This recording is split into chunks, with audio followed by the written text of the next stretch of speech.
Welcome to Hononegah High School. I'm Brian Brown, and today we'll be taking a look at using the n-a=s method to draw molecules. And while this has its limitations for first-year chemistry students, it does one really important thing. It helps us find the number of bonds, and that can make it significantly easier to draw molecules when you're starting to learn to draw them. So what we're going to look at is how we draw molecules. Now, for simple molecules, we'll be using um, the n-a=s method, and we'll end up drawing what we call Lewis dot structures. So we're going to end up with structures that end up looking like this. And the key to drawing molecules is to find the number of bonds, because that's often where students struggle. And the method we use is right up front. I'm going to show you how many bonds you've got. Now, if it follows the octet rule, so first thing you'd have to do when you do this is ask yourself if it follows the octet rule. But if it follows the octet rule, this method, n-a=s, is an easy way to find your number of bonds. First thing we're going to do is we're going to determine the number of bonds right up front then. And remember, a bond is a shared electron pair. So every bond really is two electrons being shared. And we're going to use the following formula, n-a=s. N stands for the total number of electrons needed for all to have a full octet.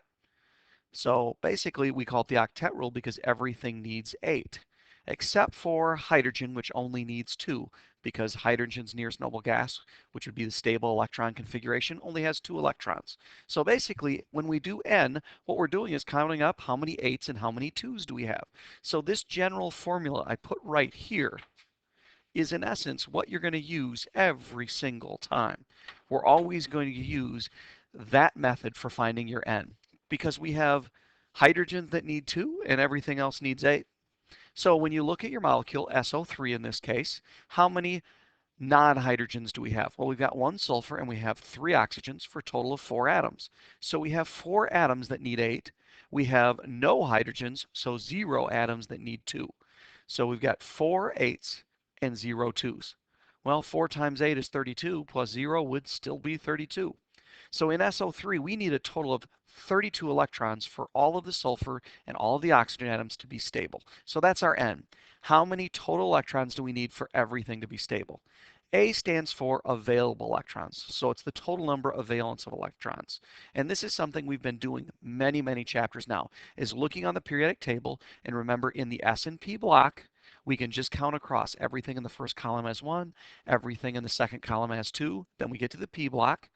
It's got the 2s electrons, and that first P column would have 3 total because the 2 s's and the 1 p. So just count across the S&P block 1 to 8.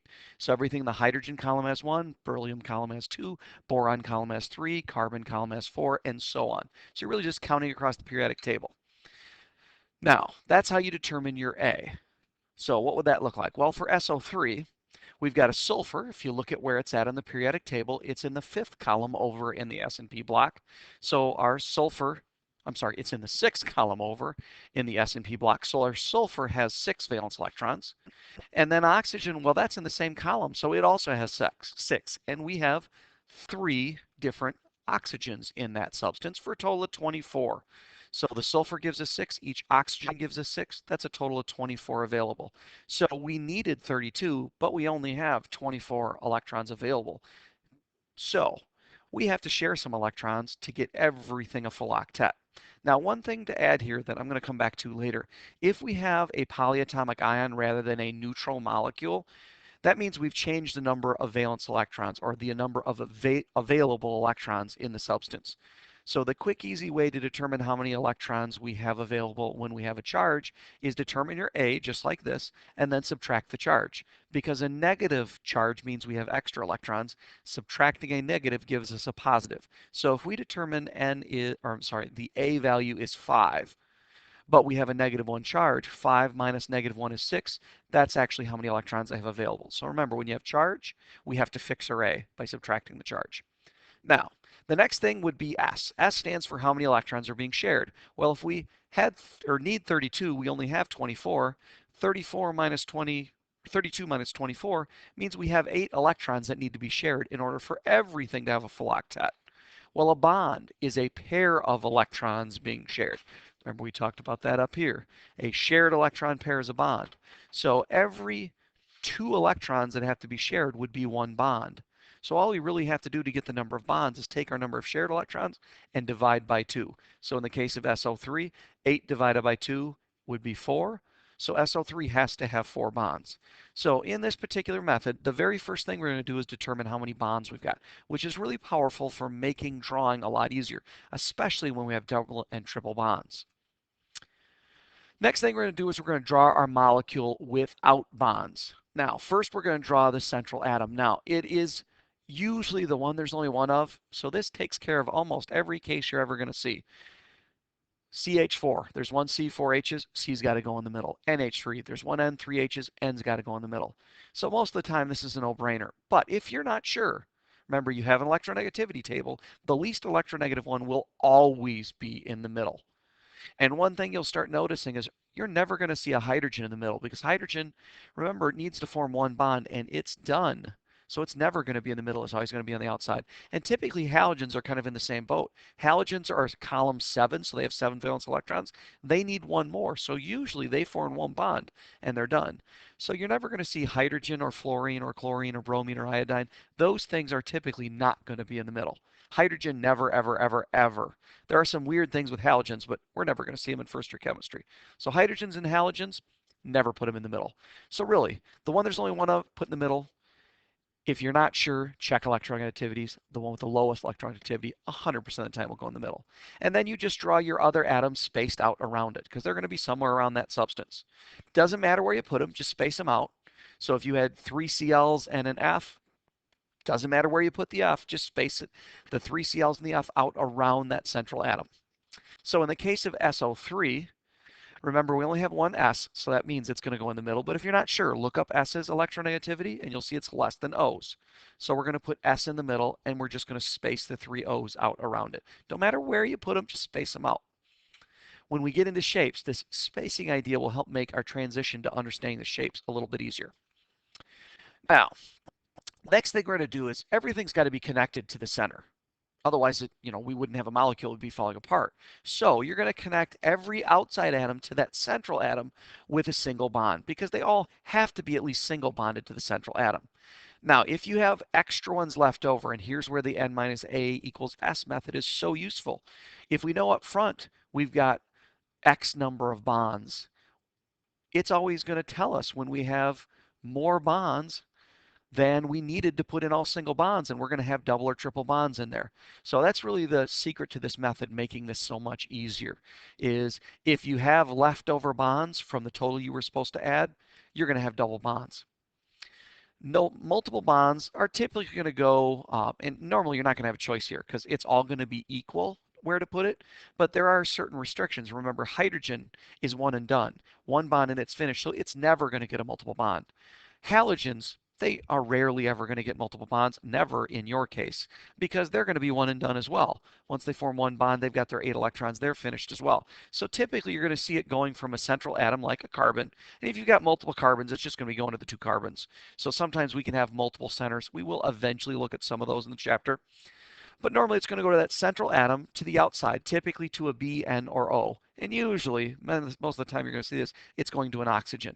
Now, it's really not that big of a deal because it can't go 2 hydrogens. And really, if you look at what's left, you're going to have an equal choice about where to put it. So it's going to be, there's no choice left. So you put it whatever it says. So this is a lot less complicated than you really think.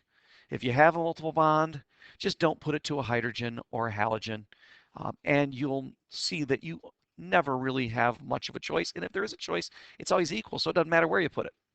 So in the case of SO3, and you'll see that at work here, we had sulfur in the middle and our 3 oxygens spaced out around it. First, we connect them with single bonds. That's going to spend 3 bonds. Well, we had to have 4. So where are we going to put our 4th? Well, that means we got to have a multiple bond. Notice they're all S to O bonds. So it doesn't really matter where you put it because in essence, they're all the same thing. So I'm just going to draw it to the bottom one. You could have drawn it to the left or to the right oxygen. It really doesn't matter. They're all fine. So this is what I mean about it's usually not that big of a deal. Just don't put it to a hydrogen or a halogen and you'll be fine. Next, everything's supposed to have an octet. That's what we're doing is drawing octet structures, and they've got to have a full octet to be stable. So that's what we do next is we fill in dots so that all atoms have full octets. So if we had something like HCl, Well, our hydrogen only needs 2, so getting a bond, it's done. You will never, ever, ever, ever, ever, ever draw dots around H's. They are done with their one bond. But most other substances are going to need dots. Our chlorine in this case is going to need dots because that single bond, remember, equaled 2 electrons. So right now our hydrogen has 2 because of the single bond, and our chlorine has 2 because of the single bond. Well, that means we need 6 more to get to 8. So I need to draw in 6 dots. And remember, you always draw them as pairs.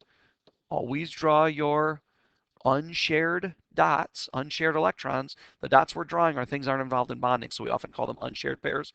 We always draw them as pairs. So really, if I've got 6 electrons, I'm going to draw 3 pairs here.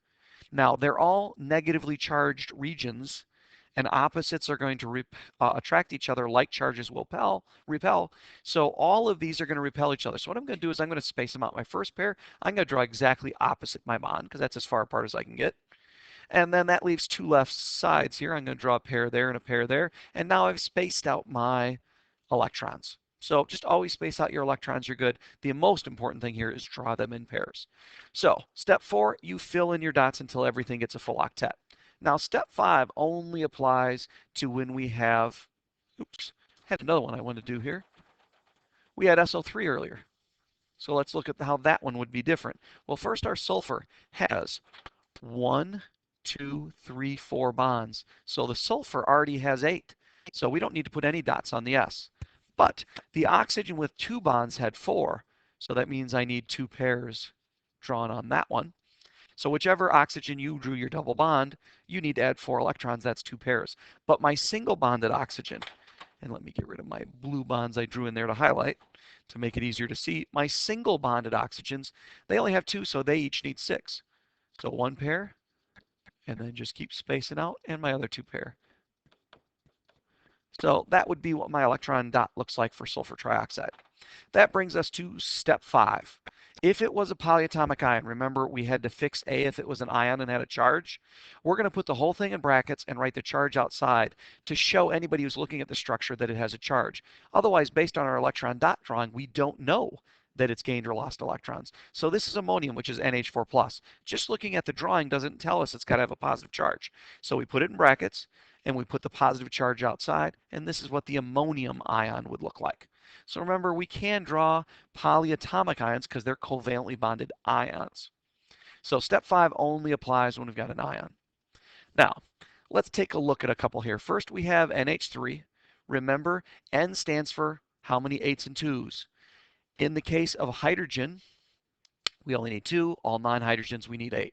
So we have 1 non-hydrogen and 3 hydrogens. That's a total of 14. Available as countervalence electrons. Nitrogen is in the 5th column. Hydrogen is in the 1st. So we have 5 and 3 1s. That's a total of 8. N minus A equals S. So we've got 6 we're sharing. Divide that by 2. We got 3 bonds. So when we draw ammonia, we need to draw ammonia with 3 bonds. So we're going to put an N with 3 bonds coming off of it.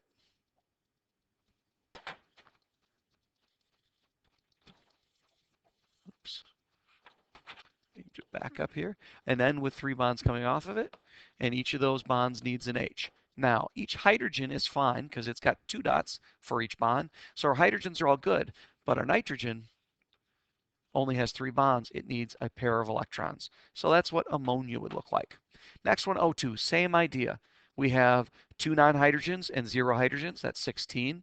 Oxygen's in the 6th column across the S&P block, so we have 2 6s, that's 12. That means we are going to be sharing 4, which means we have to have 2 bonds. So we draw my O's next to each other. Let's go red this time. And we need to connect them with single first, but we're supposed to have 2, so we have to add another. Didn't have a choice. Now that means each oxygen has 4 electrons right now. Well, they need 8. So I've got to draw 2 pairs here and 2 pairs there. Notice once again I spaced them out. Next one we have HCN. We have 2 non-hydrogens and 1 hydrogen for 18. Hydrogen has 1 valence electron. Carbon has 4. Nitrogen has 5. Total of 10. So we've got 8 being shared and 4 bonds. So when we go to draw this, well, remember the least electronegative thing goes in the middle. Well, notice in the formula it says HCN. Often we write our molecular formulas to help see what the molecule is going to look like. So in this particular case, Carbon turns out to be the least electronegative, so that's going to go in the middle, and that's why it was written that way. Now first we connect with single bonds. I spend 2, I've got to spend 4, so I need to write 2 more bonds. Remember, I can't write them to hydrogen. That's 2 electrons and it's done, so 1 and done for hydrogen. So that means my C and my N must have a triple bond to get my 4. Now I add my dots. Hydrogen's got 2, it's done. Carbon's got 8, because 4 bonds is 8, it's done. Nitrogen has 3 bonds, that's 6. So the nitrogen's going to need a pair. And that would be HCN. Now the last one here, C2H4, going through the process. 2 9 hydrogens, 4 hydrogens is 24. Each carbon has 4, each hydrogen has 1, that's 12. So I'm going to end up with 6 bonds. So when I go to draw this one, I actually have 2 in the middle here, because my least electronegative thing is carbon, so I'm going to put both of them in the middle. And then I'm just going to space out my hydrogens. Now everything needs to be connected by a single bond. So I'm going to connect my 2 carbons first. Those hydrogens to that carbon, those hydrogens to that carbon. And now I add my dots, because that's 6 bonds, so all I have left are dots. Well, carbon each has 4 bonds, that's 8, so that's good. Each hydrogen never needs dots, because 1 bond, it's done. So that would be C2H4. Now, I'd mentioned polyatomic ions are a little bit different, so let's try at least one here. In polyatomic ions, we do have a covalently bonded group of substance, so N minus A equals S does still apply, but it's gained or lost electrons, so we have to account for that in our N minus A equals S. What you do is you account for the electrons gained or lost in the A value. And the easy way to think of this is find A just like we did before and then subtract whatever the charge was. And that will appropriately fix A, because a negative charge means we have extra electrons, it gained electrons, so my A should be going up. Well, 6 minus my charge, if the charge is negative, is going to make it go up. Now, if we're going to draw NO2 minus, first we follow the process, NAS. So N, I have 3 non-hydrogens, that's a total of 24. A, nitrogen is in the 5th column, oxygen is the 6th, so each nitrogen needs 5, each oxygen needs 6, that's 17. That looks goofy. 24 minus 17 is 7, that's 3.5 bonds. That doesn't make any sense. That's because I forgot to account for my charge. If I subtract my charge, which in this case is a -1, 17 minus -1 is 18. So I really have 18 available because of that negative charge. So I'm really sharing 6 electrons, which means 3 bonds. So when I go to draw this thing, I'm going to have my nitrogen, and then I just space out my oxygen. I first connect with single bonds, but I need 3. So that means one of these 2 oxygens, and they're the same. So I'm going to stick it over there, has to have a double bond. Now I add my dots. Nitrogen has 3 bonds, which is 6, so I need a pair there. The double bonded oxygen has 4, so I only need 2 pairs to get my 8. And my single bonded oxygen needed 6, so I've got to put 3 pairs. Now, since it's a polyatomic ion, last thing we got to remember, brackets and charge. Now, this brings up a unique point here. I could have put that double bond in either spot between my 2 nitrogens. And technically, it turns out in the real world, it's partially in both. And that's an idea called resonance. When one Lewis structure does not correctly represent the molecule, you have what's called resonance. It's always going to happen when we have an equal choice about where to put our multiple bond. We had 2 equal O's here. We could have put it to either one. It looks like it's partway in both. So those electrons in that double bond, that second bond, are actually equally shared between the 2 situations. So it's like they spend half their time at one single bond and half the time at the other. So they're not localized between the atom, they're actually delocalized. They move throughout that whole bond region. So one picture doesn't really adequately show how it will exist, so we draw both and connect them with a double arrow. And remember, what's really happening is all those spots are sharing that bond, so they all partially get it. So you draw all of them and connect them with double arrows to show that it's a resonant situation, that double bond is shared throughout all the bonds. So in this case, it's kind of like 1.5 bonds on each side. Now, the last thing you got to watch out for with drawing is when you have non-octets. This seems like it makes it harder, but actually, it's going to actually make it quicker. N minus A equals S only works for octets. So if we don't follow the octet rule, we have a non-octet center atom, we can't use the N minus A equals S. It won't give us any valid information. So the first thing you should do before you do N minus A equals S is quickly decide if it is a non-octet, and then go right to the number of bonds and draw it. We get to skip NA and S at that point. So what do we look for? Well, first, less than an octet. You've already seen hydrogen, so you've seen a substance that does this. But hydrogen you're used to, and based on our electron configurations, it makes sense why hydrogen only needs one more and it's done. Some of the others are kind of a hidden situation. Boron and beryllium are two things that do this. So watch the top of the second column and the top of the third. Beryllium and boron. Beryllium, because of its small size, can actually be stable with only 4 electrons, which would be 2 bonds. So you literally would draw Be with 2 single bonds and don't put any dots around it. So if I see I've got Be, I cross out my NAS, I go right to the bonds and I write 2. And then when I draw it, I don't put any dots around it. Boron does the same thing, but now it's going to form 3. It's really for the same reason, very small atom, so it can be stable with only 6 shared electrons, which would be 3 bonds. So really, you're going to draw a boron, draw 3 bonds off of it, and then no dots. So that's really the key. If you see you've got Be or B, 2 bonds and 3 bonds, and you're done. The only other situation to watch out for is actually one that's easier, because when you go to do n minus equals s, everything will be goofy. Expanded octets, things that can be stable with more than 4.